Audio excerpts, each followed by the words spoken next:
청춘호 가족 여러분 안녕하세요. 자, 오늘 썸네일 제목 만만치 않습니다. 성경에 과연 치질이 나오나요? 자, 우리의 신체 기관 중에서 가장 호일대받는 기관이 한 곳 있죠. 바로 항문입니다. 쓰기에도 민망하고 읽기에도 부끄러운 항문. 그러나 부끄러울 필요 없습니다. 왜 우리는 항문을 그동안 그렇게 호일대했을까요? 매일 먹고 마시는 음식을 소화시켜서 열심히 배출하는 이 항문, 얼마나 열심히 우리의 건강을 위해서 일하고 있지 않습니까? 자, 이렇게 우리는 항문을 때로는 더럽거나 또는 냄새난다 해서 소홀히 취급하는 경우가 꽤 많이 있는데요. 주로 똥이나 방귀를 배출하기 때문에 이런 대우를 받는 것 같습니다. 오늘은 항문과 관련된 이야기를 나눠보도록 하겠습니다. 자, 사진 한 장 보시죠. 치명적 실수로 아마도 노이즈 마케팅을 노린 것 같기도 합니다. 항문을 항문이라고 잘못 표기한 것 같습니다. 자, 이처럼 항문과 항문은 발음상 똑같아요. 자음동화가 일어난 것이죠. 자, 오늘 우리 청신호 시간에는 국어 공부를 한번 해보도록 할까요? 자음동화입니다. 공존할 수 없는 두 개의 자음이 서로 충돌합니다. 그래서 한 자음이 다른 한 자음과 같아지거나 비슷해지는 현상, 이것을 우리는 자음동화다라고 말을 합니다. 유독 한국어에서 이러한 현상이 빈번히 나타나는데요. 그 중에서 비음화 현상이 가장 빈번합니다. 콧소리죠. 비음화. 예를 들면 이런 거예요. 국물. 자, 우리는 국물을 국물 그렇게 발음하지 않죠? 그러면 정말 딱딱하잖아요. 그래서 우리는 이걸 어떻게 발음한다? 국물 이렇게 발음합니다. 첫 번째 며느리를 우리는 맏며느리 이렇게 이야기를 하죠. 맏며느리 그렇게 이야기하지 않습니다. 어떻게 해요? 맏며느리 이렇게 이야기하죠.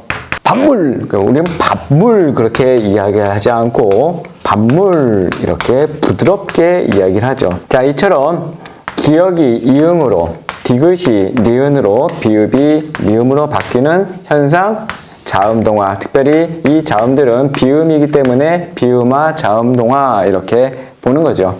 항문도 마찬가지입니다. 항문도 우리가 학문 그렇게 발음하지 않고 항문 이렇게 발음하죠. 기역이 이응으로 가는 비음화, 자음동화인 것이죠. 자, 이처럼 항문과 항문은 매우 발음도 똑같고 의미도 비슷해요. 유머로 이런 유머가 있습니다. 항문과 항문의 공통점.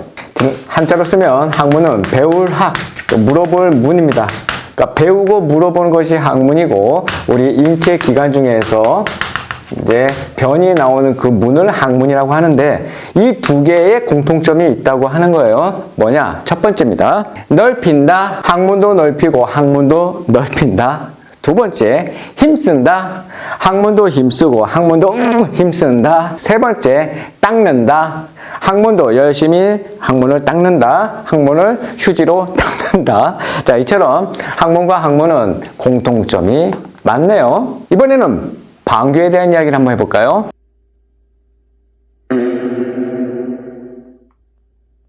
방금 본 동영상처럼 강아지도 방귀를 낍니다. 강아지만 끼나요? 우리 사람들은 매일매일 방귀를 낍니다. 이 방귀는 항문으로 배출되는 기체의 총칭을 말하는 거예요. 조금 더 알기 쉽게 설명하자면 음식 섭취와 함께 들어간 공기가 장 속의 음식이 발효되면서 가스가 혼합이 되어서 항문으로 뽕 빠져나오는 것을 우리는 방귀라고 해요. 방구라고도 하고 방귀라고도 하는데, 사실 이 방귀는요, 한자로 놓을 방자 그리고 공기 기자를 씁니다. 그래서 공기가 밖으로 나오는 거예요. 즉, 공기를 방출한다라는 뜻입니다. 그러니까 장 속에 있는 공기가 항문을 통해서 뽕 빠져나오는 그 자연스러운 생리 현상. 남녀노소 차별 없이 평등하게 누구나 뽕뽕뽕 끼는 이 방귀. 자, 우리 모두가 방귀대장 뽕뽕이에요. 왜냐하면 성인의 경우 하루 평균 15회에서 많으면 25회가량 뿡뿡 방귀를 낀다고 합니다. 대부분 의식하지 못할 때가 많이 있는데, 그 양은 평균 500에서 1000ml, 최대 1500ml를 뿡뿡 낀다고 하니 방귀대장이라고 말할 수 있겠네요. 저기 멀리 말라위라는 나라가 있는데요. 그곳에서는요, 하도 사람들이 공공장소에서 방귀를 뿡뿡 끼니까 아예 정부에서 법적으로 방귀를 공공장소에서 끼면 처벌하는 법을 만들려고 했어요. 하지만 시민들은 방귀를 낄 권리를 달라고 그 법을 반대했다고 하니 참 재미있는 이야기네요. 자, 이처럼 냄새는 둘째 쳐도 그 소리 때문에 방귀를 뀌는 것은 다소 교양 없는 것처럼 보이는 경우가 있습니다. 그래서 쉬쉬하는 경우가 있는데 오히려 방귀를 진지하게 고찰하는 경우가 있다고 해요. 바로 미 항공우주국 나사입니다. 그 나사에서는 방귀에 대해서 진지하게 고찰하고 그와 관련된 연구를 발표하기도 했어요. 그 나사의 연구에 따르면 밀폐된 우주선 안에 여러 우주인들이 방귀를 뿡뿡 끼면 그 방귀가 쌓이고 쌓여서 두통과 스트레스로 인해서 업무를 제대로 볼 수 없다고 합니다. 또 방귀는 폭발의 위험이 있기 때문에 전자기기가 가득한 그 우주선 내에서는 절대 주의를 해야 한다는 것이죠. 그렇다고 방귀를 참으면 우주선 기압이 하강해서 몸속에 쌓인 가스가 폭발해서 장이 터질 수도 있다고 하니 정말 놀랄만한 이야기네요. 자, 방귀와 관련된 재미있는 이야기도 있는데요. 방귀를 한자로 표현하면 뽕, 두자로 표현하면 방귀, 석자, 똥트림, 넉자, 가죽, 비리, 다섯자, 화생방경보, 여섯자, 골짜기의 함성, 일곱자, 계곡의 폭포소리, 8자, 쌍바위꼴, 비명소리, 9자, 내적 갈등의 외적 표현, 10자, 보리밥의 이유 없는 반항, 마지막 17자, 큰 창자 작사, 작은 창자 작곡, 12지장 노래, 이렇게 해서 17자로 방귀를 표현한다고 하네요.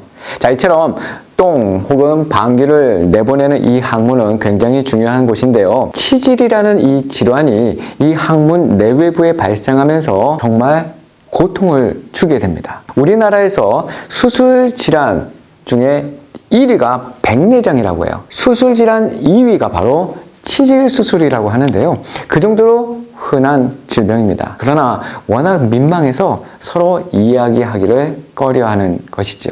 이 치질의 근본 원인은 인간의 이족보행, 직립생활 때문에 내장이 중력에 의해서 항문에 압력을 가하기 때문에 생긴다고 하는데요. 직립생활로 이렇게 양손의 자유는 얻었지만 두 가지를 잃었다고 해요. 바로 출산의 고통과 바로 이 치질이라고 합니다. 우리 청신호 가족 여러분은 절대 치질을 예방하기 위해서 하지 말아야 될 것이 있으니 이거 하나만 명심합시다. 바로 밤새지 말란 말이야. 일찍 자야 됩니다. 특히 PC방에서 밤새는 것은 아주 안 좋아요. 장시간 앉은 채로 밤을 새는 것은 멀쩡한 사람이 치질에 걸릴 수 있는 가장 쉽고 빠른 방법이라고 합니다. 성경에도 치질이 나오나요?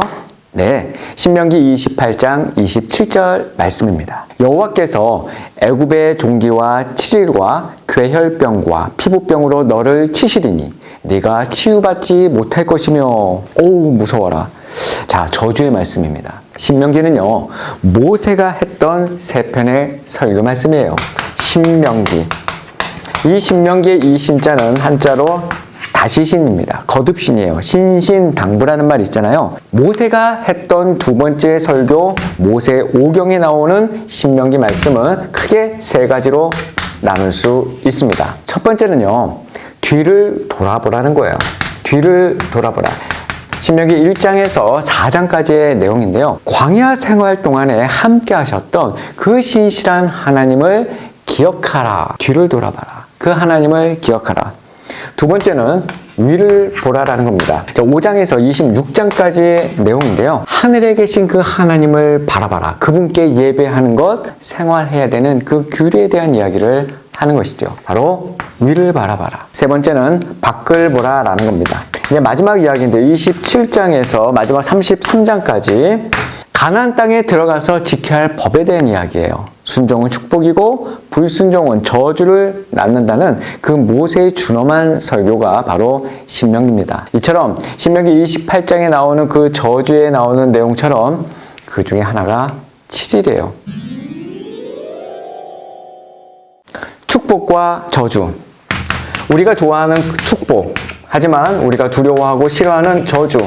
신명기 28장에 나와 있는 이 축복과 저주에 대한 개념을 우리가 간혹 오해하고 있습니다. 축복과 저주를 주로 외형적이고 물질적인 측면과 결부시키고 있는 경우가 참 많이 있어요. 오늘날 어려움이나 질병으로 고생하는 성도들이 혹시 하나님의 저주를 받고 있는 것은 아닌가라는 생각을 할 때가 있다는 것이죠. 그러나 절대적인 복은 하나님과의 올바른 관계에서 주어지는 영적 평강 상태, 샬롬 상태를 이야기하는 것입니다.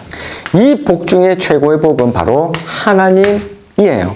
하나님과 관계 맺음이 잘 되어 있는 영적 평강 상태의 샬롬이 바로 복이다 라고 하는 것이에요. 예수님은 하나님 자신이 참된 복의 근원이시고 복 그 자체라고 가르쳐 주셨습니다. 그러므로 참된 복은 사람의 노력에 의해서 추구되는 것이 아니에요. 순종하는 자에게 주시는 하나님의 은혜인 것이죠. 그 복 중의 복 뭡니까? 하나님, 그리고 하나님이 사람이 되어서 우리에게 오신 예수님이 바로 복인 거지요. 때때로 하나님은 사랑하는 자녀에게 궁핍이나 어려움이나 질병 등을 허락하시기도 한답니다. 그것은 그들을 믿음으로 연단하시고 보다 성숙시키기 위한 하나님의 사랑이에요. 그러므로 그리스도인은 모든 일에 하나님의 주권을 인정하며 범사에 자족하고 감사하는 마음으로 살아야 하는 것이죠. 하나님을 모르고 그분을 부인하고 그분의 사랑을 거부하는 것, 그것이 저주가 아닐까요? 성경에 치질이 나오나요?